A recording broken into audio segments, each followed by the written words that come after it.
Direct News TV. January 2, 2024.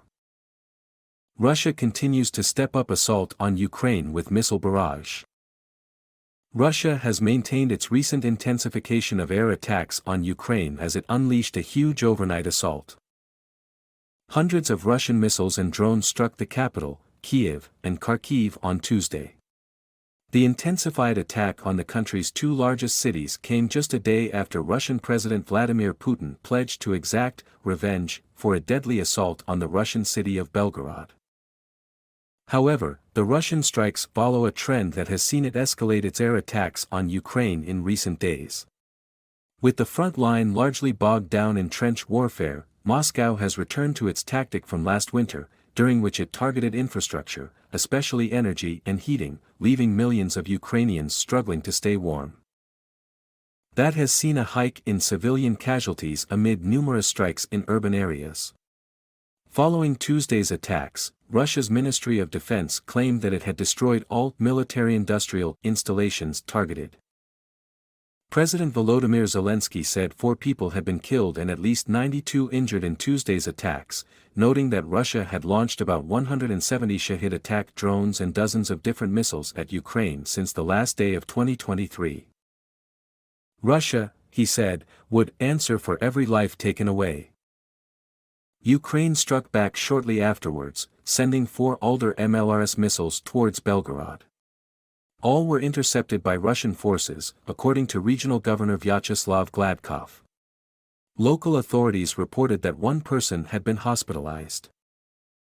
For the 3rd day already, our air defenders are doing incredible work, Zelensky said on Telegram Messenger. This is one of the most extensive strikes on the capital, said Al Jazeera reporter Ast Baig from Kiev. We understand there are parts of the city without electricity and mobile connection. The attacks on Kiev came during peak hours.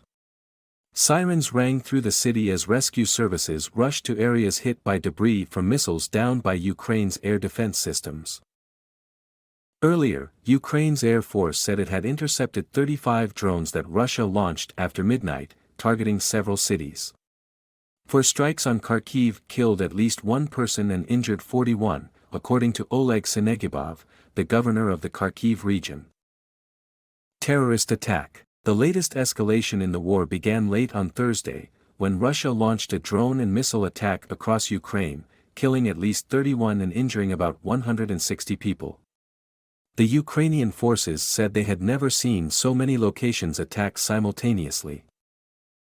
On Saturday, Ukraine shelled the border city of Belgorod.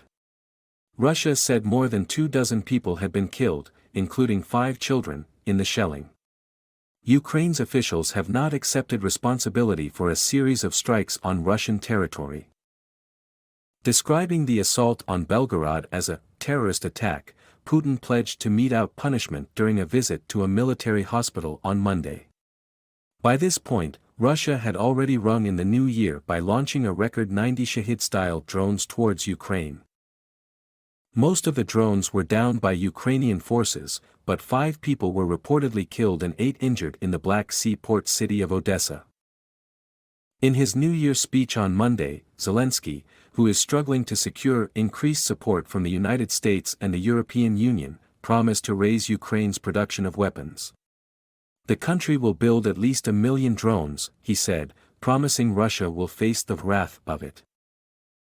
The increased intensity of the war could yet help Ukraine's drive to convince its partners of the dangers posed by Russia and the need to send more funding and weapons.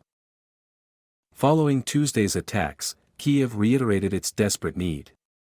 Ukraine's Ministry of Foreign Affairs issued a statement urging faster supplies of air defense systems, combat drones, and long-range missiles. Foreign Minister Dmytro Kuleba called on European allies to cease contact with Russian diplomats and to transfer frozen Russian assets to serve Ukraine's needs. Amid Tuesday's barrage, Poland, which last week reported that a Russian missile had briefly passed through its airspace, said it had mobilized 2 pairs of F-16 fighter jets and an air tanker. Later, the planes returned to the base, judging that the threat had diminished. NATO Secretary-General Jens Stoltenberg said the alliance is monitoring the situation and communicating with Polish officials. My name is Kingsley. Please like, share, subscribe and hit that notification bell so you can be the first to be notified whenever we post. You won't regret it.